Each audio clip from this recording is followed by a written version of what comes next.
J'ai reçu un colis from chez Takun. Comet Slate 4.6. Mais c'est pas une 4.6, sauf s'ils sont gourés. On va voir ça.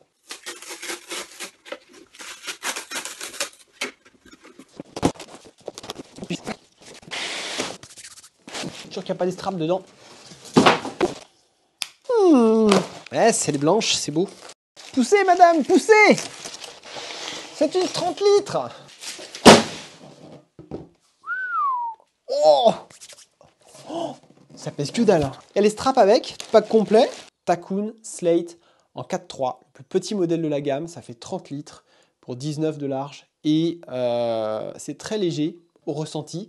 Je rappelle que Takun est une marque qui vend en direct, en ligne, sur son site internet uniquement, et qui propose des boards de surfoil, de wingfoil, tout niveau, tout volume, toute taille. Il y a aussi des wings et des foils, tout niveau aussi, des foils perf et des foils plus pour l'apprentissage, il y en a pour tous les niveaux. Au niveau des cotes et volumes, vous avez sous les yeux la plus petite de la gamme, c'est donc la 4.3 qui fait 30 litres pour 19 de large, mais il existe aussi au-dessus de la 4.3 une 4.6 qui fera 35 litres, qui est celle qu'on voit tourner le plus souvent sur le spot à Saint-Brévin, près de chez moi. Et on a une 5.0 pour ceux vraiment qui vont plus en phase d'apprentissage ou les gabarits plus lourds, qui fait 43 litres. Au niveau de la construction et des matériaux, alors on est sur une construction similaire à ce que j'avais détaillé sur les planches de Wing, c'est-à-dire qu'on a un pain de mousse hydrophobe, il ne fait pas éponge si jamais il y a un pet sur la planche, et le reste de la construction est full carbone. Ça donne des planches qui sont très rigides. L'année dernière on l'a vu, ça c'est la Comet, que j'ai la dernière de chez Takun en Wingfoil que j'ai passé en review. J'ai la Coaster aussi qui va arriver en review. Et le gros gain par rapport au Comet V1, c'était la construction avec ce gain de rigidité qu'on ressent énormément en navigation, que ce soit pour pomper ou juste naviguer au ressenti. Donc on retrouvera certainement, à voir sur l'eau, mais cette rigidité à la pesée comme ça à la mano, la board hyper légère, on va la mettre sur la balance. 3,2 kg, on est honnête, 3,2 kg. Au niveau du pont, on va retrouver une board qui a un pont concave, donc légèrement creusé, ce qui va être assez confort. J'ai ça sur ma Subfoil Custom là, de chez Greg Closier. C'est assez sympa, quand on excentre les pieds, on retrouve de l'appui avec cet effet talonnette, un peu comme ce qu'on a sur l'arrière d'une planche de surf ou sur le pad de cette board d'ailleurs. Donc gros monopad, pont creusé, les bords remontent. On a des inserts de strap. Pour l'instant, j'ai plutôt tendance les 3/4 du temps à être strapless, mais je vois les copains qui sautent, qui font les fous, je vais vite me mettre à une pratique strappée, et là tu peux la strapper en régular ou en goofy, sachant qu'à l'arrière on a des inserts de strap, on a 2 rangées. L'idée c'est qu'en surfoil on excentre le pied arrière vers le rail intérieur, voilà, pour pouvoir chausser le strap plus facilement et aussi pouvoir excentrer les pieds, avoir plus de grip latérale sur le foil. En parlant des straps, ils sont fournis dans le package, c'est le même cas sur les boards, notamment sur la Coaster, tu as maintenant des straps en Y, un strap arrière droit, strap en V à l'avant. Là, on a 2 straps droits pour une config goofy ou régular. Le petit kit visserie avec les plaquettes en nylon pour que ça ne bouge pas, que le strap soit bien droit. Donc nickel, il y a tout ce qu'il faut, la visserie inox, les plaquettes, les straps, on est bon. Au niveau de la carène, alors je suis pas shaper, alors c'est toujours un exercice délicat. Moi, je suis juste une machine à tester. Je suis capable de dire ce que je ressens sur l'eau, ce que j'aime pas.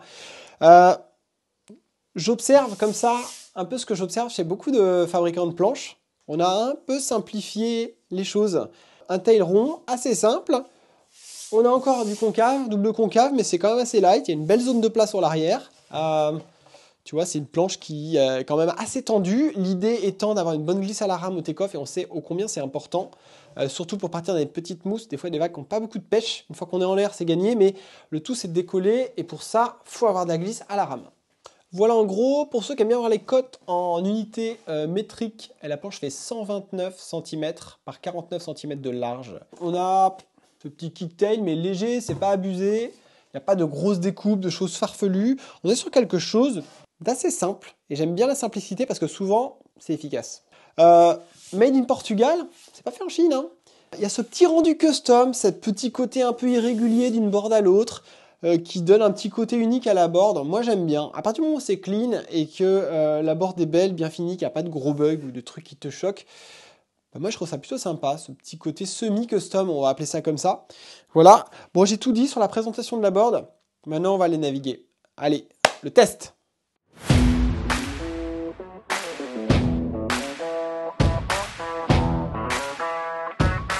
Allez, on débriefe de cette slate. Alors, quand je l'ai reçue, il n'y avait pas de condice de vague. Donc la seule alternative pour vraiment la tester, j'avais trop envie d'aller la tester, c'était d'aller faire du dock start. Alors ça tombait bien, je venais de recevoir des prototypes d'ailes. Et du coup, on s'est dit, avec François Prévost, que vous avez déjà vu dans certaines de mes vidéos, on va aller tester ces ailes. Et moi, j'ai pris la slate. C'était top. Donc en plus, Mat 83 pour faire du dock start, c'est exactement ce qu'il faut. Pas besoin de se plier au ponton. Donc on a été faire du dock start. Alors clairement, j'ai validé direct le ressenti de rigidité. Alors je m'y attendais parce que la construction, encore une fois, est exactement la même que sur les boards de wing. Et ce qui nous a tous frappé, pour les riders qui avaient déjà des Takun l'année dernière ou qui avaient testé les Takun l'année dernière, c'était le gain de rigidité. Pas nécessairement un gain de poids, mais un gain de rigidité. Et là, comme on est sur un petit volume, en plus de la rigidité, je cumule un gain de rigidité à un poids plume. Et du coup, c'est exactement ce qu'il faut pour pomper, pour tenir plus longtemps en l'air, pour aller plus loin, et puis pour retransmettre l'énergie de ton pumping dans le foil et générer de la vitesse. Alors c'était bien parce qu'il y avait François d'un côté qui est expert, qui a une super technique, qui fout ses pieds au bon endroit, tout ça, qui a réussi à vraiment se balader avec le foil. On avait un foil qui était particulièrement adapté aussi. Et moi, j'ai réussi direct à pomper aussi, et j'étais plutôt à l'aise avec cette board, j'ai aimé le ressenti. J'avais qu'une envie à l'issue de cette sortie, c'était d'aller la tester en surfoil. Alors pour ce qui est du surfoil, pour rappel, j'ai démarré au mois d'août dernier. À l'époque, je faisais le sachet de thé dans l'eau, je prenais pas une vague, c'était une catastrophe. Je comprenais pas comment faire, tout ça, bref. Et maintenant, j'ai vraiment appris plein de choses, j'ai progressé, je commence à vraiment m'éclater. Alors pour ces tests, j'avais le Kujira 1095 avec la T-bar carbone, qui est un petit peu souple, mais pour mon gabarit, ça va. Et j'avais principalement un stab de 158, voilà. Et j'ai surkiffé.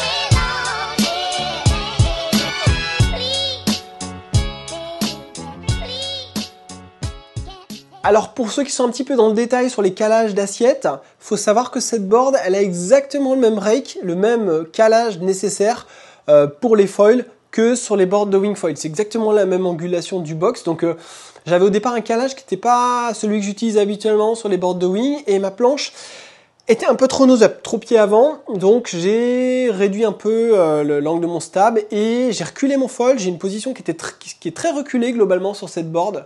Le box doit être assez avancé, je pense, par rapport à d'autres boards. J'ai pas fait mes mesures. Mais dès l'instant que j'ai réussi à reculer un peu, à affiner mes réglages, j'avais une board bien à plat. Là, je me suis gavé. Alors, il y a ce pont incurvé que je retrouve sur mon custom.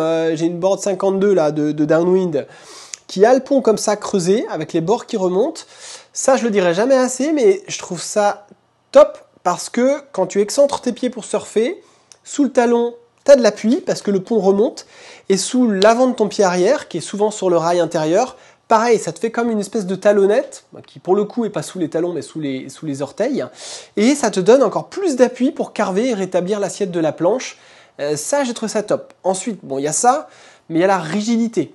La rigidité du flotteur et la légèreté, bah ouais, clairement, pour aller reconnecter des petites mémères, aller choisir ta ligne, c'est très agréable. Alors, pour le choix des volumes, on va utiliser cette vidéo aussi pour qu'elle serve de guide en fonction de vos gabarits. La règle d'or, moi celle que je donne tout le temps maintenant aux gens qui me contactent sur internet, là, c'est quand tu sais déjà surfoiler, c'est-à-dire reconnecter des vagues, faire tes take-off. Alors même si tu ne reconnectes pas 3 vagues, c'est pas grave, mais que tu commences à reconnecter, tu prends ton poids, tu divises par 2, tu as ton litrage. Adou fait 60 kg. La planche parfaite pour lui, c'est 30 litres. Alors après, il y a évidemment le ratio longueur-largeur, mais souvent, on joue sur des choses assez proches. C'est moins hétérogène que sur les flotteurs de wing, où tu peux avoir des flotteurs à même volume qui vont être très ramassés, ou à l'inverse, très élancés. On prend le cas chez Takoun, la Comet SW2 est très ramassée pour 60 litres. Tu prends la Glide en 65 litres, ça n'a rien à voir, quoi. On monte à 5,0, alors que sur la Comet, on est à 4,6. Donc, tout ça crée vraiment des différences. En surfoil, sur les flotteurs, je trouve que ces différences sont un petit peu plus diluées. Donc, tu prends la moitié de ton poids, et si tu es en phase d'apprentissage, tu prends la moitié de ton poids et tu rajoutes 5 à 10 litres. Plutôt 10 litres si tu es vraiment totalement débutant. Et là, tu as normalement un flotteur qui devrait bien convenir pour choper un maximum de vagues et débuter en se faisant plaisir.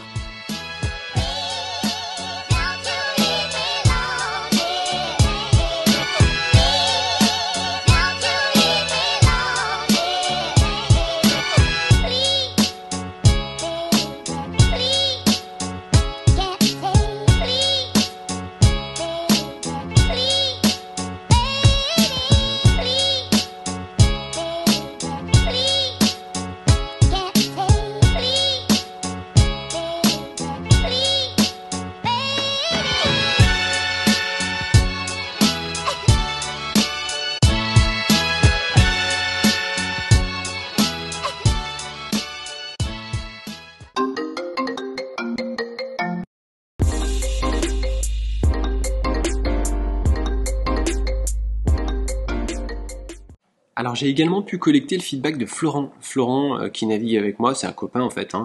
Il a démarré le surfoil il y a quelques mois. Personne n'y croyait, on l'a tanné pour qu'il s'y mette, il voulait pas parce que j'ai trop de boulot, parce que j'ai pas le temps, parce que j'ai pas envie de réapprendre un truc nouveau, bref. On l'a tiré sur le spot, il a commencé à surfoiler avec une planche qu'il avait, une 40 litres. Il fait plutôt aux alentours des 75 kg, un peu plus grand que moi, et il a pris le virus. Il a démarré avec la Slate en 35 litres, donc la 4.6, et maintenant, limite, il la trouve trop grosse pour son poids parce qu'il a progressé. Et dans les images que vous voyez là, il est en Slate 4.3 30 litres, souvent avec un Kujira 1440 dans les sessions Dogstart.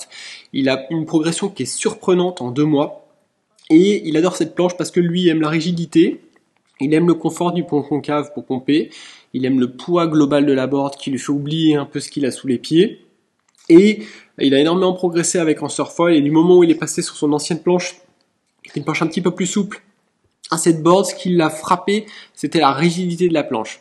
À l'usage, Florent me dit que finalement la 4.6 est presque un peu grosse et que la 4.3 a une bonne glisse à la rame, elle a un ratio suffisamment élancé, et ça moi je le ressens également, pour être efficace à la rame et prendre un maximum de vagues. À terme, ce qu'il s'apprête à faire, c'est continuer à rider en surfoil avec un grand foil. Et lui, ce qu'il a décidé, c'est de l'essayer parce qu'il a trouvé qu'elle était rigide, mais il a trouvé aussi que comparativement à d'autres boards du marché, le package à 800 balles avec les straps, la visserie, tout, pour une board qui marche super bien parce qu'il avait pu la tester, ça l'a décidé à commander la sienne. Et finalement, il en a commandé 2.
Ma conclusion sur ce feedback surfoil, il n'y a pas 15 000 choses à dire. On a une board qui sort à moins de 800 balles, avec des straps, la visserie, les petites plaquettes, kit complet. On a une board qui est hyper rigide, une board qui en termes de poids est super bien placée. Je rappelle 3,2 kg pour la 30 litres, c'est hyper light. On a une board qui est quand même bien costaud. On a éprouvé cette construction déjà sur les boards de Wing. Au niveau du finish, on a des boards qui sont fabriqués au Portugal. T'as pas une board qui sort de l'usine pareil, je veux dire en termes de déco, le finish poncé, ça finit à la main. Donc chaque board est unique, il y a quand même un petit côté custom. Attention, je ne suis pas en train de mettre ces boards en face de ce que font nos shapers en France, mais je trouve qu'en termes de rapport qualité-prix visuel, c'est quand même vraiment top ce qu'ils ont réussi à faire. Personnellement, j'ai le souhait de toujours rider avec une planche de série en wing et un custom en wing. En surfoil, ça va être pareil. Ma board de série favori du moment, c'est clairement cette Slate. Je vais pas avoir envie de leur rendre à Takun, donc elle est vraiment bien et je la recommande. Il y a la 35 litres qui va à mon avis être la board la plus vendue parce qu'elle convient au gabarit moyen, Mister 70-75 kg, voire 80 kg, dépendant de votre niveau. Et on pourra même envisager, mais c'est quand même des planches vraiment dédiées prône au départ, avoir un usage mixte de la plus grosse des boards, la 5.0, peut-être en avoir un usage mixte wing et surfoil. J'ai pas testé la 30 litres en wing parce que pour l'instant on n'a pas beaucoup de vent en ce moment en tout cas, mais c'est un exercice que j'aimerais bien faire parce qu'elle est tellement redoutable en pumping que je me dis qu'une fois qu'on est en free fly, ça doit quand même être très chouette. Je vous dis à plus, si vous avez des questions, vous retrouverez cette board sur le forum. Sur le forum, il y a tous les feedbacks matos, board, wing, foil. N'hésitez pas à aller faire un tour. Vous me contactez en off, Messenger, Instagram, si vous voulez des infos. Je vous réponds. Je réponds en note vocale, mais je réponds à fond à tout le monde. Et d'ici là, je vous dis à plus. Profitez de vos sessions, de la houle, du vent. C'était Adou. Bye bye.